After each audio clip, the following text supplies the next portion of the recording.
From Pacifica, this is Democracy Now! President Trump has approved a major disaster declaration for the state of California to assist in the response to wildfires that are impacting across the state. 17 people dead, whole neighborhoods destroyed, 20,000 people forced to evacuate their homes in California. We'll talk to a Columbia University climate scientist whose work shows global warming is responsible for nearly half the forest area burned in the western United States over the past 3 decades. Then, 3 weeks after it was devastated by Hurricane Maria, President Trump allows a 10-day waiver of the Jones Act to lapse, restricting shipments of food, fuel, and medicine from foreign-flagged ships as nearly half of the island still lacks clean water and almost 90% still lack electricity. We'll get an update from Reverend Jesse Jackson, who's gathered aid and headed to the island this week. And we'll speak with the Reverend about how Vice President Pence flew to Indianapolis to stage a walkout of an NFL game between the San Francisco 49ers and Indianapolis Colts after players on both teams held a protest against racial injustice during the national anthem. Pence tweeted he was there but used an old photo, and the incident is being condemned as an expensive stunt. With the information I have him tweeting a 3-year-old photo, until he can prove that he's been an avid Colts fan and he comes to NFL games on a regular basis, this is a PR play. Then President Trump says he will not restore the DACA program protecting hundreds of thousands of young undocumented immigrants from deportation unless lawmakers agree to expand the wall on the U.S.-Mexico border and move to keep out thousands of children fleeing gang violence in Central America. All that and more coming up.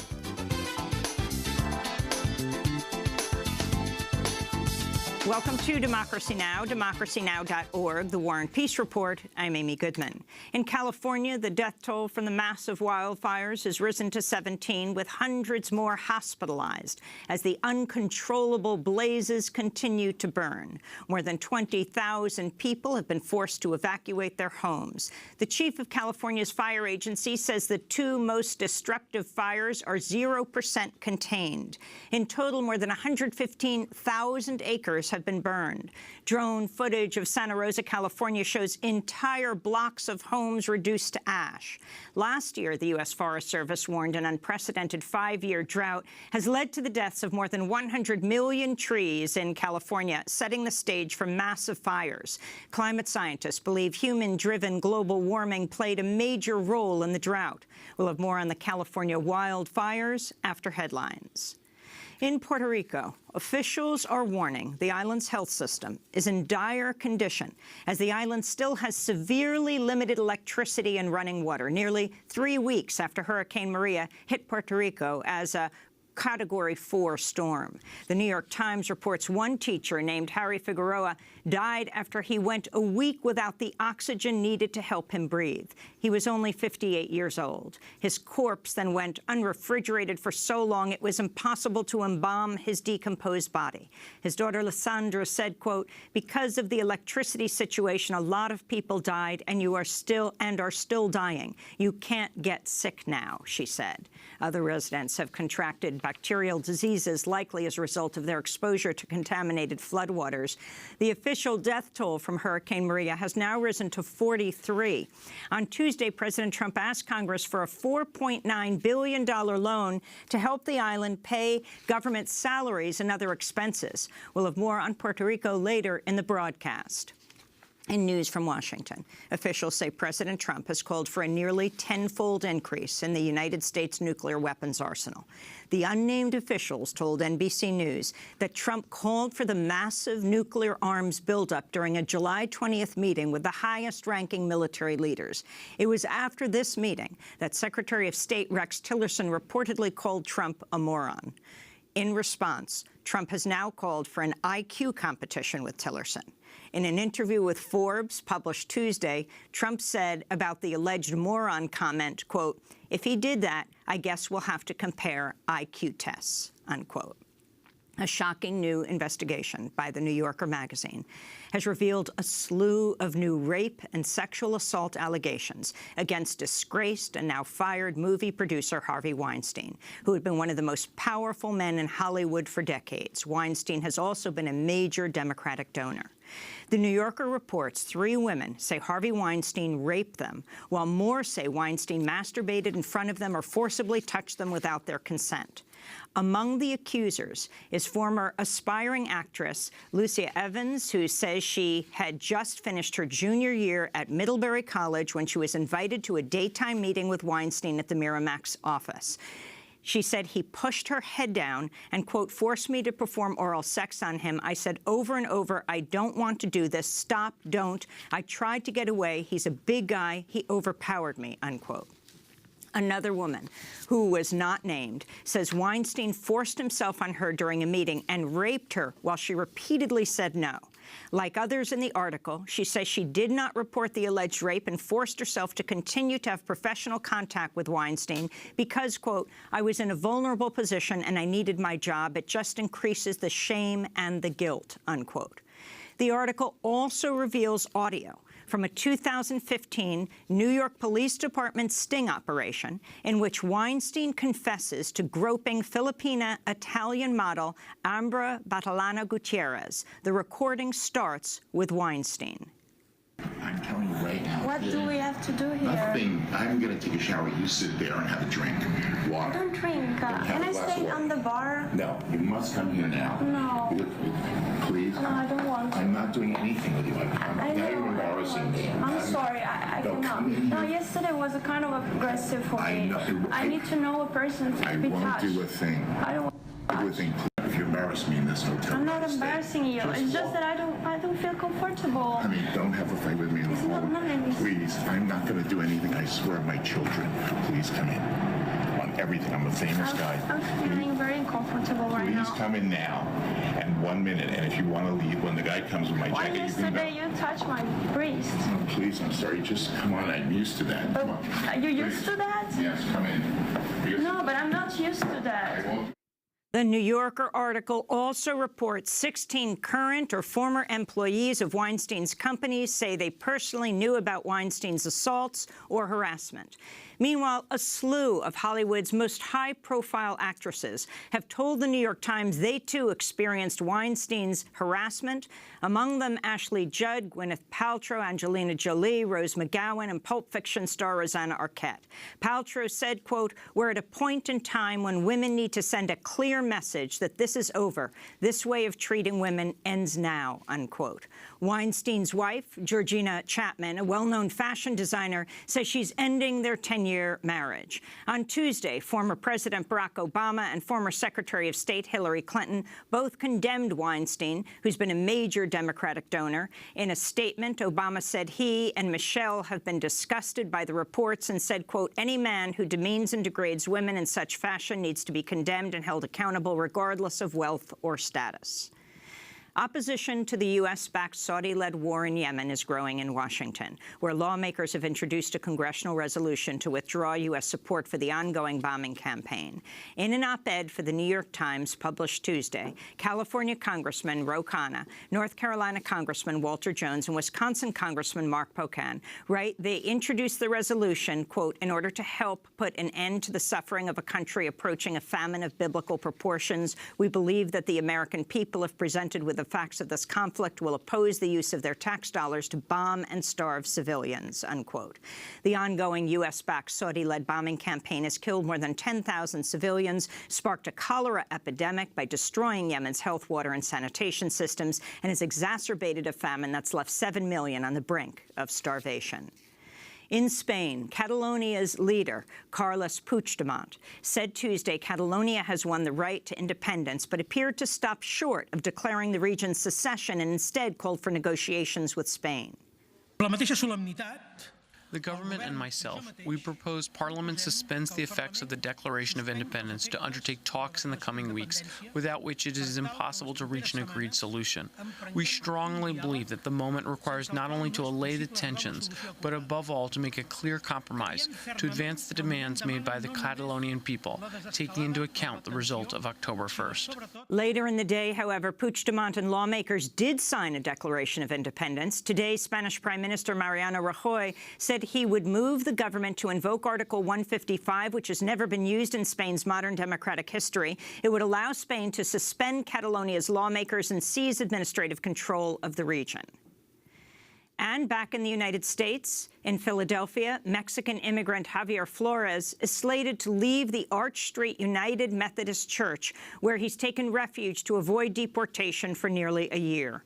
Javier Flores has been living in Philadelphia for 20 years as the father of 3 U.S.-born children. He took sanctuary only days after Donald Trump was elected president. Javier Flores has won an immigration hearing, which will shield him from the threat of deportation for now. He's slated to walk out of the church today. And those are some of the headlines. This is Democracy Now!, DemocracyNow.org, The War and Peace Report. I'm Amy Goodman. And I'm Juan Gonzalez. Welcome to all of our listeners and viewers around the country and around the world. We begin today in California, where powerful winds and bone-dry conditions are fueling massive wildfires. A state of emergency has been declared in northern areas of the state as the fires have left at least 17 people dead, destroying whole neighborhoods and forcing 20,000 people to evacuate their homes. State fire officials say they're battling at least 17 major fires in 9 counties, which have burned more than 115,000 acres in just the past 12 hours. The chief of California's fire agency says the 2 most destructive fires are 0% contained. One of the worst blazes was in the city of Santa Rosa in northern California's Sonoma County, where fire ripped through a trailer park, destroyed homes, restaurants, and hotels, and forced medical teams at a local hospital to evacuate patients as flames approached. On Tuesday, Vice President Mike Pence declared the state a disaster area. CAL FIRE is inspiring the nation, and we stand with them with great admiration and appreciation. Just a few moments ago, I informed Governor Brown that President Trump has approved a major disaster declaration for the state of California to assist in the response to wildfires that are impacting across the state.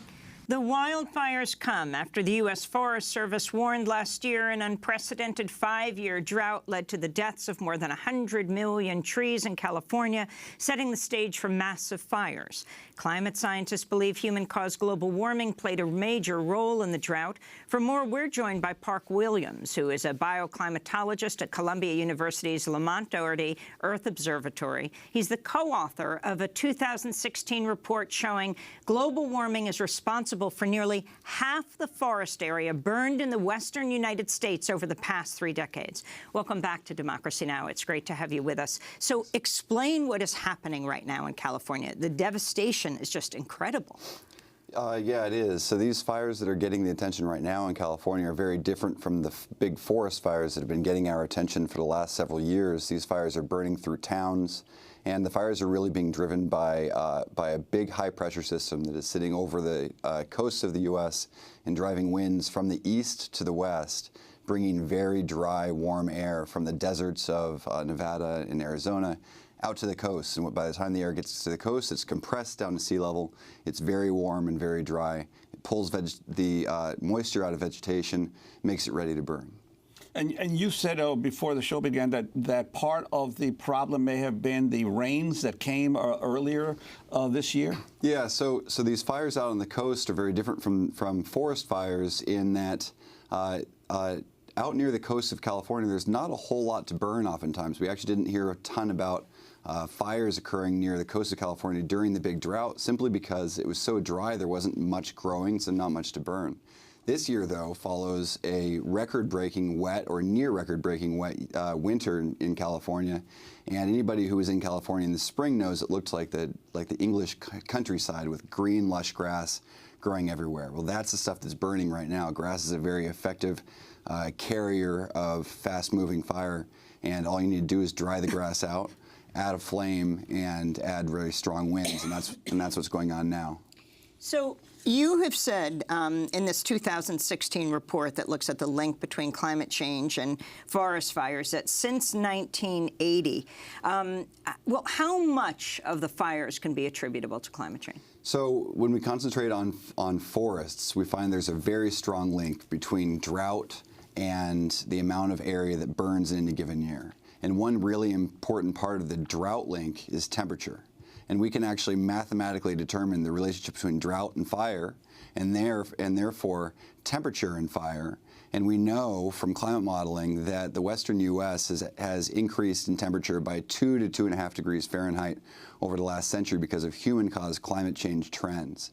And from that value, we can back out the amount of area that has burned due to human-caused climate change. And we find that about half of the area of forests in the western U.S. that have burned over the last 35 years is attributable to that warming trend. And that half is really big. It equals the size of Massachusetts and Connecticut combined.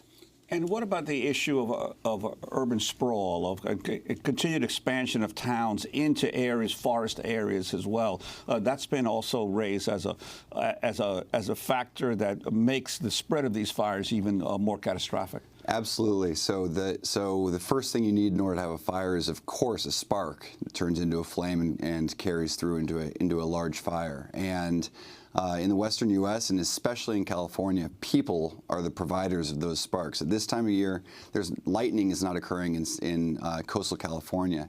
It's sparks created by people, either because people are lighting fires actively or because human infrastructure is causing fires, such as downed power lines.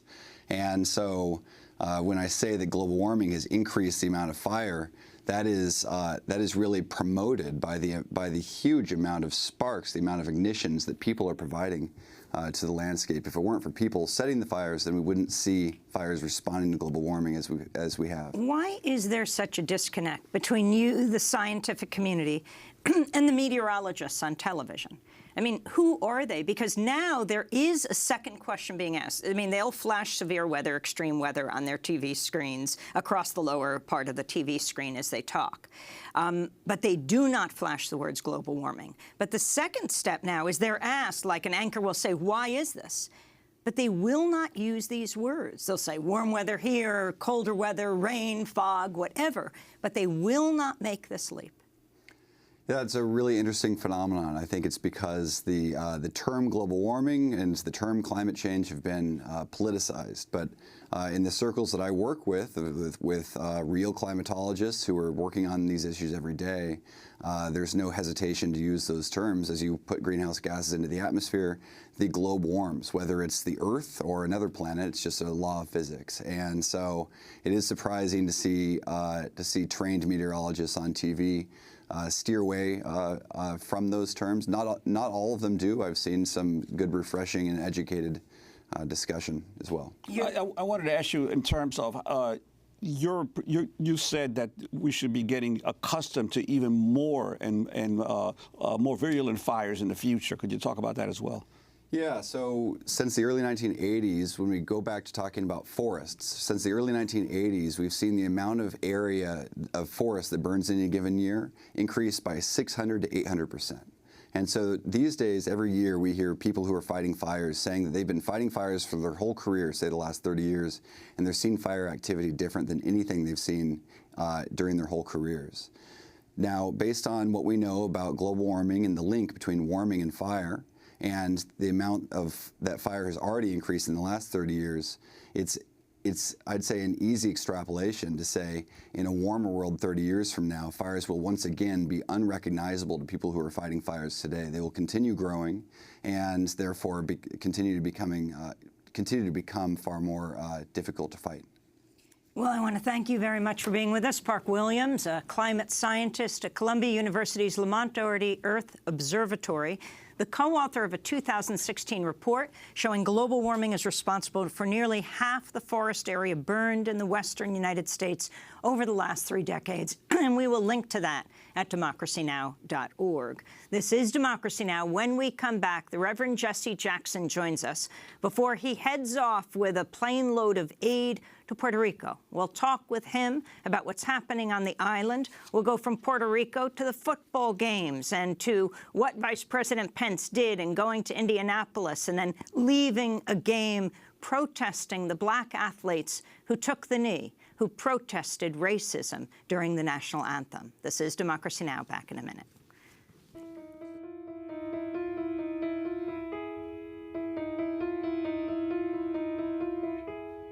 Excuse me, but can I be you for a while? My dog won't bite if you sit real still. I got the Antichrist in the kitchen yelling at me again. Yeah, I can hear it. Been saved again by the garbage truck. I got something to say, you know, but nothing comes. Yes, I know what you think of me. You never shut up. Yeah, I can hear that. But what if I'm a mermaid in these jeans of his with her name still on it? Hey, but I don't care, 'cause sometimes I said sometimes I hear my voice and it's been here, silent all these years.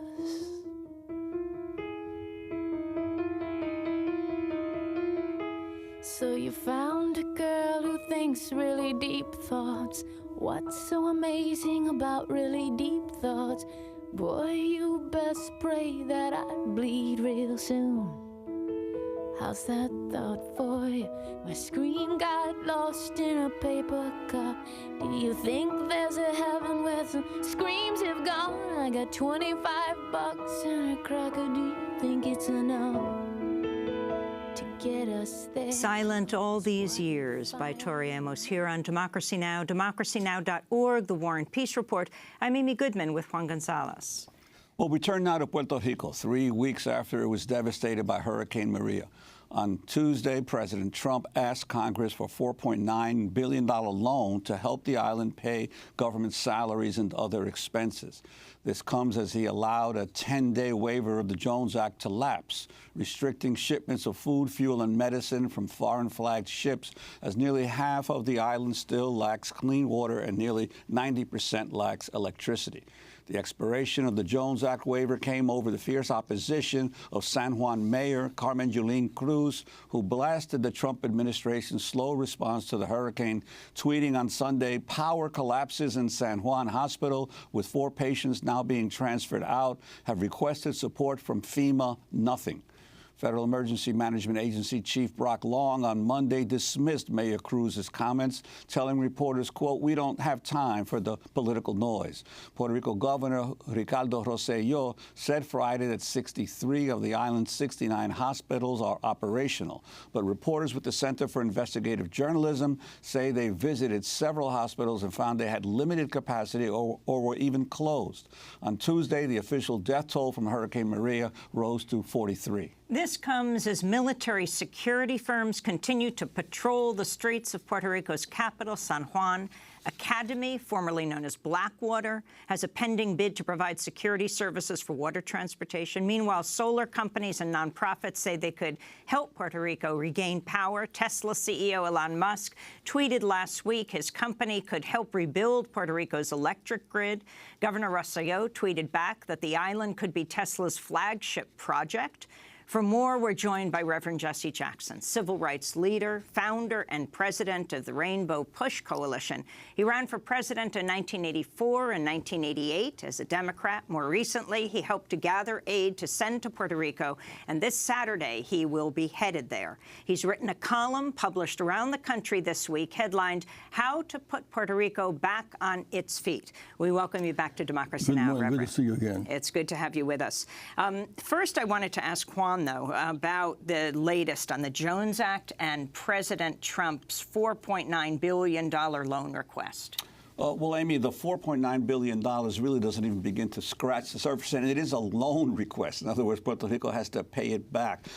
Because the thing is that the U.S. imposed control board, which has a majority of Republican members, sent a letter to Congress last week and to President Trump on Friday, specifically saying, and I want to quote from this letter, because remember, this is now the U.S. imposed control board, where in this letter it said, Hurricane Maria and Irma have fundamentally changed Puerto Rico's reality. The control board goes on to say that that the island has not only a $74 billion debt and $53 billion of unfunded pension liabilities, that its economy has contracted by 15% in the last decade and the population has shrunk by 10%.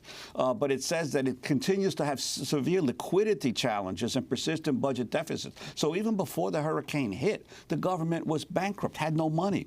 And it goes on to say that on top of the damage that Puerto Rico has suffered, it's catastrophic and island-wide from this hurricane, and that Moody's has estimated that the hurricane did $95 billion in damages, 1.5 years of the total gross domestic product of the island. So this is a catastrophe on top of an existing total bankruptcy. And it says, and the board goes on to say this has never happened.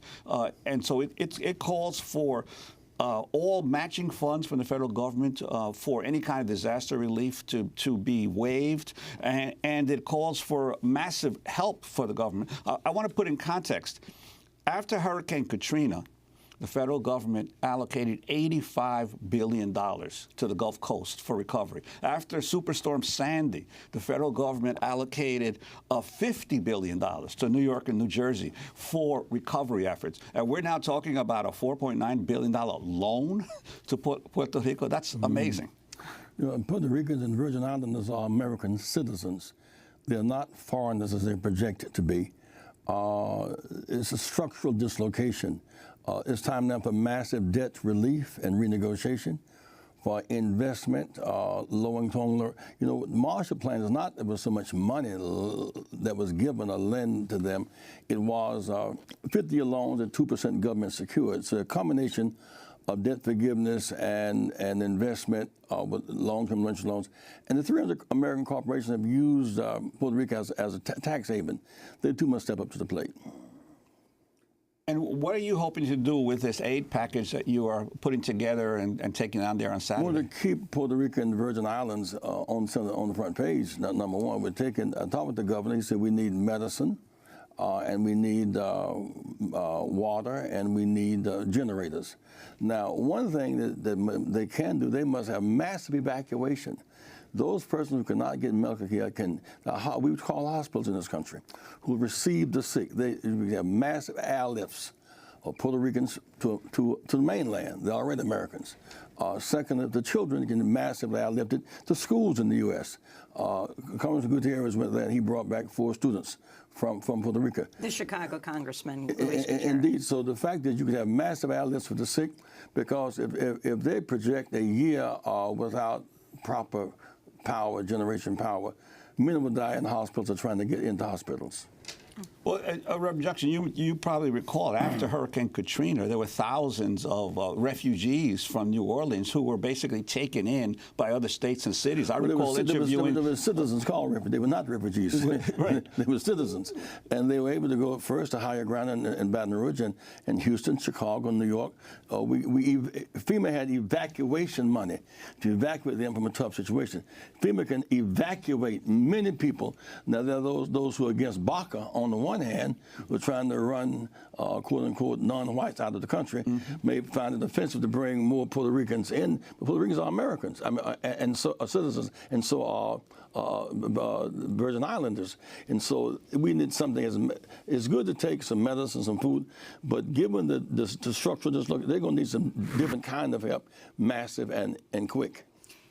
And Juan, this whole issue of the Jones Act, that there was a waiver for 10 days, and people, their eyes might glaze over to hear, what is the Jones Act? But the idea that Caribbean countries could get aid from other countries, like, for example, Cuba, sent 750 doctors and health professionals around to the hurricane-ravaged places. But they couldn't come to Puerto Rico because of the Jones Act. Aid couldn't come in from other countries. Right. Explain what it is and what it means. From Venezuela or from Mexico, from any of these other countries, the Jones Act means that anything coming into Puerto Rico has to be on an American ship. And so if Mexico wants to send aid or supplies, it would have to first go into Florida to be put onto an American ship to then taken to Puerto Rico. It's just driving up the cost of transporting anything. Even President Trump said this involves our shipping companies and them making money. Yes, well, and of course, the shipping companies, together with the maritime unions who are trying to protect jobs, are in an alliance to prevent a waiver, a long-term waiver of the Jones Act, which all of the Puerto Rican leadership is calling for at this point. Humanitarian crisis, and the crisis gives us the opportunity to address it in a meaningful way. If we have a massive debt, the banks and our government can work out a debt forgiveness program and invest in the 300 American corporations, 300 of them that are there, must pay their fair share of taxes. Again, they've used Puerto Rico as a kind of tax haven. And I think that while we are fiddling with this, people are literally dying today having slept in the dark last night. There may even be a drug shortage in the United States because so many pharmaceutical companies are based in Puerto Rico. Right. Although many of them have left, there's still quite a few, and you know, companies, as you mentioned, Johnson & Johnson is a perfect example of a company that has made much money from its factories, its drug factories in Puerto Rico, and Pfizer and these others are all had within 6 days there. after Katrina, through FEMA, we'd evacuated people around the country, and we can evacuate people from Puerto Rico to the mainland. And I'm convinced that while we're trying to figure out whether we're going to use solar energy or whatever, people should be evacuated. Also, be very clear on the fact that these citizens are imperiled, and it brings the issue of earth science to the front. So long as we allow these carcinogens to open up the ozone layer and these glaciers are melting and the waters are rising in temperature, land temperatures are rising, and the wind blows, hurricanes and tornadoes are coming. There's no infrastructure on the ground to protect us from this. The islands are in jeopardy imminently right now, not eventually, not in the future. They're jeopardized. After the hurricane season has just begun, really, you know. So the Elon Musk proposing, let's make this a solar experiment, which sounded very interesting. But the concern also, and you talked a lot about this one, about the power grid, about this very lucrative power company and the push to privatize it. What about all this? How would this play out? Right. Well, obviously, the Puerto Rico Electric Company is a government-owned electric company, the largest public utility in the United States, and the power industry has long wanted to privatize it, and they're trying to use this crisis to accelerate that. But that's why the issue of solar power is so important. And many solar industries are now are offering supplies now, and to begin to jumpstart the possibility of whole towns or neighborhoods beginning to develop solar power and break off from this electrical grid. They use the grid. crisis in New Orleans to privatize schools and jails. So some will exploit this for their own economic, ideological, and profit reasons. And yet this comes as the EPA Administrator Scott Pruitt said Monday the federal tax credits for the wind and solar power industries should be eliminated. Yeah, well, it's typical of where we are today in America. Well, we want to turn to a second subject with you, Reverend Jackson, and this is the issue of the controversy of politics and sports. Right. We want to turn to the continued controversy. On Sunday, Vice President Mike Pence flew to Indianapolis, where he staged a walkout of an NFL game between the San Francisco 49ers and the Indianapolis Colts after players on both teams held a protest against racial injustice during the national anthem. Pence tweeted, quote, "I left today's Colts games because POTUS and I will not dignify any event that disrespects our soldiers, our flag, or our national anthem. At a time when so many Americans are inspiring our nation with their courage, resolve, and resilience, now more than ever we should rally around our flag and everything that unites us. While everyone is entitled to their own opinions, I don't think it's too much to ask NFL players to respect the flag and our national anthem." Well, more than 20 members of the San Francisco 49ers knelt during the anthem, while Colts players stood with locked arms wearing shirts reading, "We will stand for equality, justice, unity, respect, dialogue, opportunity." Afterward, several reports surfaced that Vice President Pence's decision to leave may have been pre-planned. NBC reporter Vaughn Hilliard, traveling with the Vice President's pool, tweeted, "The media pool was kept in the vans ahead of the game instead of being let in with V. POTUS. As media pool has been made aware, a staffer told pool that V. POTUS, that's Vice President of the United States, may depart the game early, did not indicate how early." Donald Trump took credit for Pence's action, tweeting, "I asked VP Pence to leave stadium if any players kneel disrespecting our country. I'm proud of him," and Second Lady Karen. On Monday, Trump's presidential fundraising committee used the walkout in an email telling supporters, quote, immediately after the vice president's honorable display of leadership and patriotism, the fake news media relentlessly attacked him, unquote. Well, meanwhile, the selfie that Pence tweeted of him and his wife, saying he was looking forward to cheering Peyton Manning and the Colts, was the same picture that was used in a tweet by then Indiana Governor Pence in November of 2014 when he tweeted, cheering on our Colts with First Lady N as they kick off the second half. Go Colts, beat Jaguars. Well, San Francisco 49ers safety Eric Reed, who joined quarterback Colin Kaepernick's national anthem protest last year, referenced that photo on Sunday. With the information I have him tweeting a 3-year-old photo, until he can prove that he's been an avid Colts fan and he comes to NFL games on a regular basis, this is a PR play. My mother served in the armed forces. 3 of my uncles served in the armed forces. In fact, my mom would have went to the Persian Gulf War had she not been pregnant with me. I have the utmost respect for the military, the anthem, and the flag. So I would say that every time y'all interview me. This is about systemic oppression that has been rampant in this country for decades, on top of decades. And I will continue to say and encourage people to educate themselves of how we got to where we are today, because it didn't happen overnight, and it's not going to happen overnight to fix these issues. Vice President Pence's brief visit to Indianapolis cost the public an estimated $250,000 after he traveled from Las Vegas to Indianapolis for this brief appearance at Lucas Oil Stadium before flying back to a fundraising event in California. Meanwhile, on Tuesday, Trump tweeted, why is the NFL getting massive tax breaks while at the same time disrespecting our anthem, flag, and country? Change tax law. Well, for more, we continue our conversation with the Reverend Jesse Jackson. You know, Trump's issue is the flag. The players' issue is race discrimination. And this is not desecrating the flag, as in wearing flag underwear or burning the flag, as some have done, and found that they had the right to do that by the Constitution. This is not flag desecration. This is about using the symbol as a gesture. When my father came from World War II, he had to sit behind Nazi prisoners of war on American military bases. The flag was still flying. The Klan flies the American flag and the Confederate flag. Confederate flag is the protest against the American flag. Union soldiers were veterans, too. And justice is what the flag is to be about. I wanted to ask you, you yourself as a former college football player, when you see the attacks now on these African-American athletes saying these are multimillionaires, they're coddled, and they have no right to be engaging in this kind of protest? Most of them go to schools where there's 6 to 8% black school population and 80% black football and basketball players. They are aware of apartheid on these campuses. They are aware that they've gone from picking cotton balls to picking footballs, but not really growing. They are aware of that. And Trump and Jerry Jones challenging their sense of dignity and manhood just accentuates it to another level.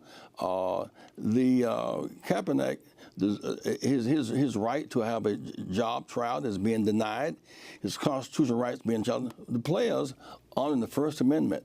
And so really Trump and Pence are protesting their right to exercise the First Amendment rights. Well, I want to turn to what the owners are going to do, from the NBA to the NFL. On Sunday, Dallas Cowboys owner Jerry Jones clarified his position on players kneeling during the national anthem, stating, if there is anything that is disrespectful to the flag, then we will not play, period. Trump later tweeted in response, a big salute to Jerry Jones, owner of the Dallas Cowboys, who will bench players who disrespect our flag, stand for anthem, or sit for game. Last month, Jones, along with members of the Dallas Cowboys, took a knee before the anthem in a statement of unity with players. The NBA also has now said, Trump is really pushing this, that players cannot take the knee during the anthem. The owners are going to meet later this week of the NFL teams. Owners are threatening the players and challenging their sense of dignity, their sense of manhood. And these players are going to kneel as a protest in the lineage of Dr. King, in the lineage of Mandela, in the lineage of their families that they come from.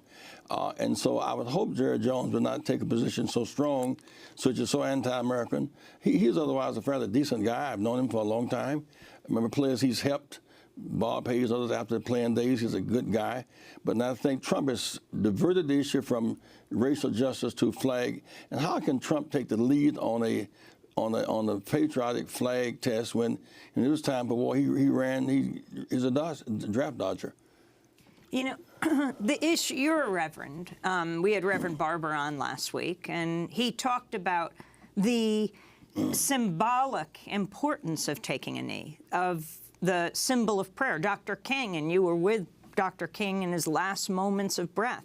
Those images of him in places like Birmingham taking the knee. It's not suppose it were a symbol of the burning the flag, or desecrating the flag.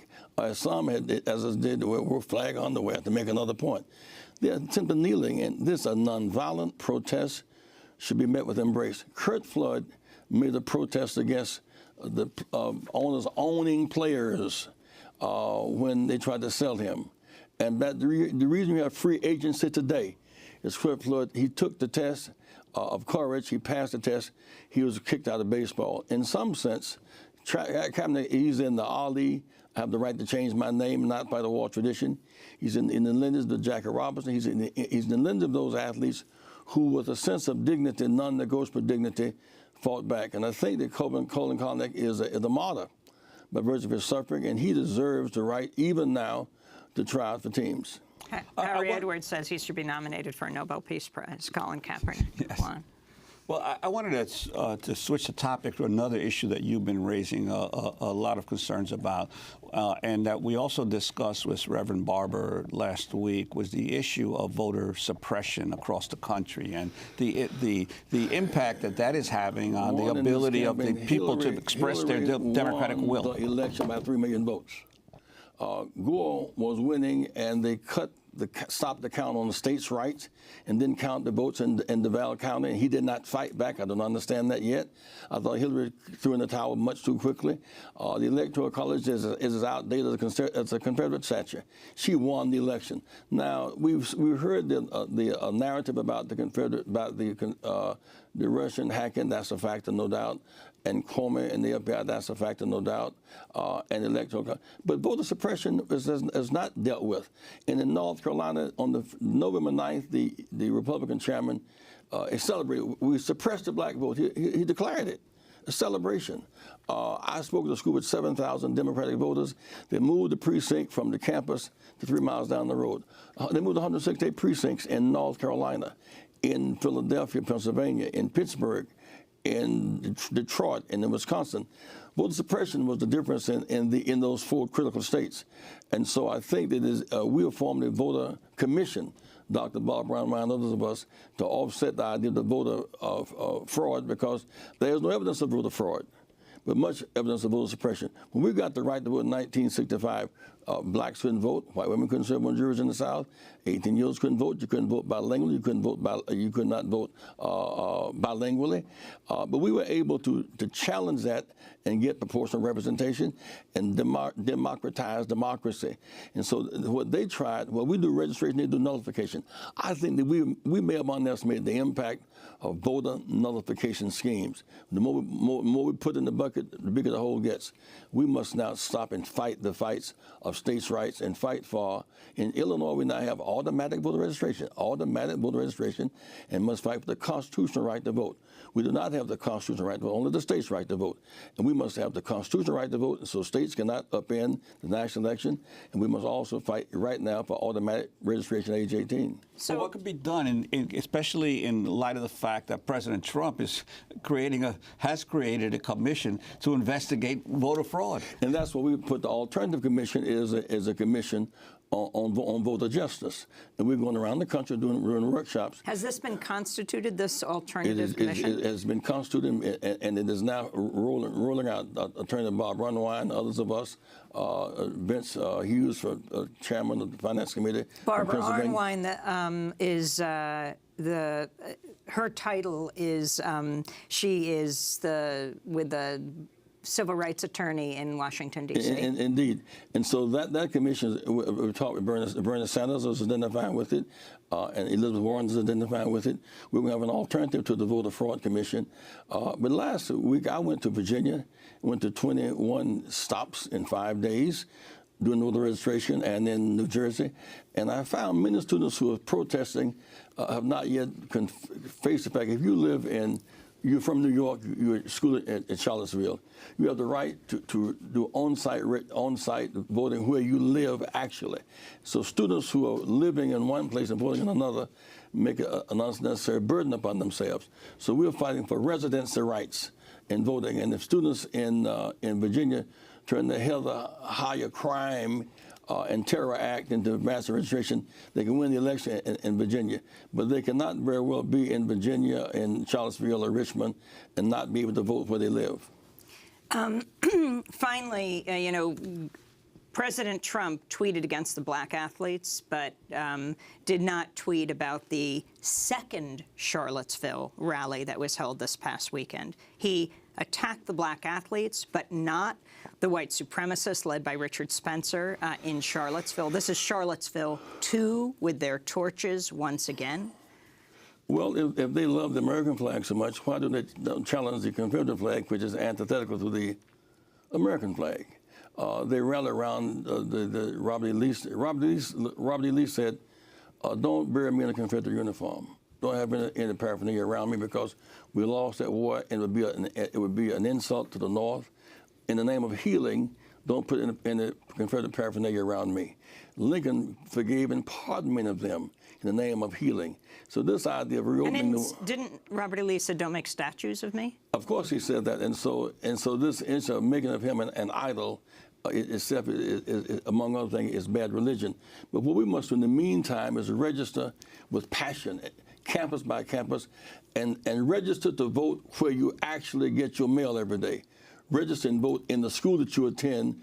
Residence is your right to vote in that area. And if students across that state and labor and churches vote their hopes and not their fears, they can win the election in November and set the pace for 2018. Finally, I wanted to ask you, you've been around a long time. You've seen a lot of presidents come and go. Your reaction to the continued war that President Trump is waging against huge sections of the American population? It's hard to fathom. The idea that you would start a campaign off challenging the birthright, the birthplace of President Barack Obama, which was incentivized to feed him as red meat to the South. The fact that you would make a case calling affordable health care Obamacare as a name Democrats have rejected at the very beginning. Calling affordable care Obamacare, that's like Jesse Helms putting the black hand on top of the white hand to win the race against Harvey Gantt. There's no such law as Obamacare. And I saw many people who are really, really for affordable care, but not for Obamacare. They don't want the eggs. Like toothache, chewing ice. It's irrational. It doesn't make sense. And so the race baiting, the equivalent of those who are marching against the Nazis marching and the race supremacists in Charlottesville, with those who were marching and were killed, we deserve better. But I would argue that we, in this struggle for the soul of America, don't surrender. Don't spend all your time reacting to his tweets at some things we can do, like in your state fight for New York, Pennsylvania, and Michigan have only one day to vote, on Tuesday. These states should lead the way in getting automatic registration. They should lead the way in multi-day voter registration. So in the meantime, don't spend all your time reacting to his tweets, because he sets the agenda. As long as you're reacting to him, you're not, in fact, focused on jobs, justice, health, and education. Reverend Jackson, one last thing. Happy 76th birthday. Well, thank you very much. God has blessed me in a big way to be a long-distance runner. And keep around. I'm excited about going to Puerto Rico and the Virgin Islands. I'm excited about it. Okay. Reverend Jackson, civil rights leader, founder and president of the Rainbow Push Coalition, ran for president in 1984 and 1988. Now on a multi-leg tour promoting voter registration on college campuses, headed to Puerto Rico with a plane load of aid this weekend. This is Democracy Now! When we come back, President Trump pledges to end DACA. We'll speak with one of the first undocumented lawyers. Shame. This is Democracy Now! Back in a minute. There's music playing, Say it's soft and it's almost like praying. It's almost like praying. It's almost like praying. It's almost like praying. It's almost like Cabo Rojo, Corozal, Naguabo, Guaynabo, San Lorenzo y San Germán, San Sebastián, mi viejo San Juan, Isabela, Maricao, Fajardo, Dorado, Hormiguero, Sumacao, Trujillo, Atillo. Vega, Baja, Toa Alta, Toa Baja, Mayagüez. Otra vez. Aguadilla, Quebradilla, Guayanilla, Juanadías y Calle. Hey. It's almost like praying. It's almost like praying. It's almost like Arecibo, Guanica, Culebra, Las Piedras. Orocovis, Guayama, Gurabo, Maunabo, Aguas Buenas, Salinas, Río Grande, Sabana Grande, Yabucoa, Florida, Peñuela, Santa Isabel. Today's visitors from the Avron's Book Club here on Democracy Now!, democracynow.org. The song you've been listening to, Almost Like Praying, by acclaimed playwright, musician Lin-Manuel Miranda, creator of Hamilton. That song featuring Ruben Blades, Gilberto Santa Rosa, and pop star Jennifer Lopez, and many more. Miranda recorded the song less than a week after he tweeted that President Trump is going straight to hell for his administration's slow response to the crisis in Puerto Rico. This is Democracy Now!, democracynow.org. I'm Amy Goodman with Juan Gonzalez. Well, we end today's show with immigration news. President Trump said Sunday he will not restore DACA, the Deferred Action for Childhood Arrivals program that protects hundreds of thousands of young undocumented immigrants from deportation, unless lawmakers agree to expand the wall on the U.S.-Mexico border and move to keep out thousands of children fleeing gang violence in Central America. Senate Democratic Minority Leader Chuck Schumer called the proposal a non-starter, tweeting, "Nancy Pelosi and I told POTUS we were open to reasonable border security alongside DREAM Act. His list goes so far beyond what's reasonable." In September, President Trump said the government would stop renewing applications for DACA, which gives nearly 800,000 undocumented immigrants permission to live and work in the United States. For more, we go to St. Louis, Missouri, where we're joined by Cesar Vargas, who is himself a DACA recipient, co-director of Dream Action Coalition, and New York State's first openly undocumented attorney. Cesar Vargas, welcome to Democracy Now! Usually you're in New York, but you're giving a talk in St. Louis. Respond to what President Trump has now proposed. Well, the White House immigration demands are troubling and simply dangerous. What this president is simply seeking every opportunity on broadening how to deport, detain, and target more immigrants. And the bottom line is that this administration is essentially seeking assistance in persecuting one group of immigrants in exchange to pledging to protect others. It is asking me to be complicit in deporting my own mother in exchange for a green card. And this demand, this deal, is dangerously fueling a narrative of good immigrant versus bad immigrant and pitting better educated academically immigrants against my own mother, against day laborers, against Central American children. And this toxic deal is simply one that we cannot accept because it is essentially targeting immigrants in exchange for just simply, well, we're going to protect other group of immigrants. And that's simply something that we cannot do. That's something that I cannot do to have my own mother at the crosshairs of this deportation regime. And Cesar, a lot of attention has focused on the president's insistence on Congress funding the entire wall that he wants to build, but other aspects of what he's proposing, like drastic changes in the family reunification aspect of immigration law that would dramatically change the nature of who comes into the country. Could you talk about that as well? Oh, absolutely. And what we're seeing is that this administration has always been targeting and demonizing undocumented immigrants, that immigrants are taking jobs.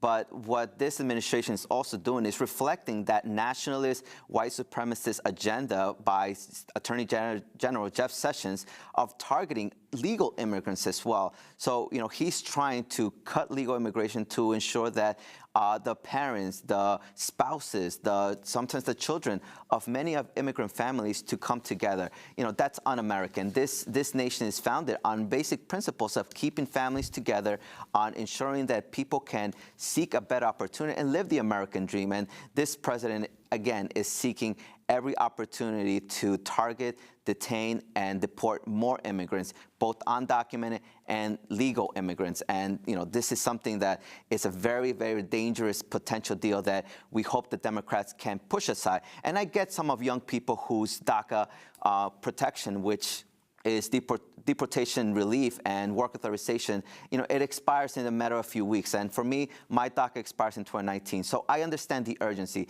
but we cannot simply fall into this vicious cycle of, well, let's help one group of immigrants, or let's help the good immigrants, and let's target and persecute bad immigrants. And that's simply something that we cannot trap into, especially by this administration whose rhetoric has been divisive and dangerous when it comes to just simply every issue, not just in immigration. And explain what you mean by this division of good immigrants and who the bad immigrants are.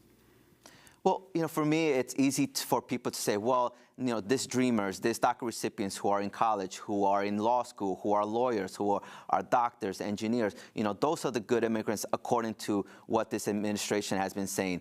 But that implies that, well, if these are the good immigrants, the desirable ones, we need to kick out the undesirable ones. We need to kick out the parents who brought these children here. We need to kick out the Central American children who, many of them are my clients. I represented many of them in immigration court. And this administration saying, well, we need to stop them. We need to prevent them from coming here, even though they're escaping unspeakable violence from countries whose murder rates are the highest, more than even some war zones. They're kicking out day laborers. So, I think it's pitting that division of the good immigrant versus bad immigrant. And what this administration is doing is simply saying, Caesar, I want you to be complicit in the targeting and persecution of those immigrants in exchange for a green card for you. And for me, that's simply something that I cannot accept. That's simply that we should not accept. And that's simply that the Democrats should be strong, and Republicans as well, as we are seeing a bipartisan support from both parties, from the American people in general, for a solution, an immediate solution, and about taking the first steps to passing the DREAM Act or some type of legislation. And then let's talk about a broader immigration reform. Let's talk about border security. Let's talk about ensuring that we keep our nation secure. And I think no one doubts that, but let's start with something that would provide an immediate solution for young people to ensure that they continue to go to school, they continue to go to college, and contribute to the country they call home. So is your position that the DREAM Act should be dealt with separately and first, and then the more thorny issue, more complex issue of overall immigration reform? This is something that the majority of the American people are requesting, right? Even 2/3 of Donald Trump supporters are also backing a path to citizenship for some of these DACA recipients and dreamers.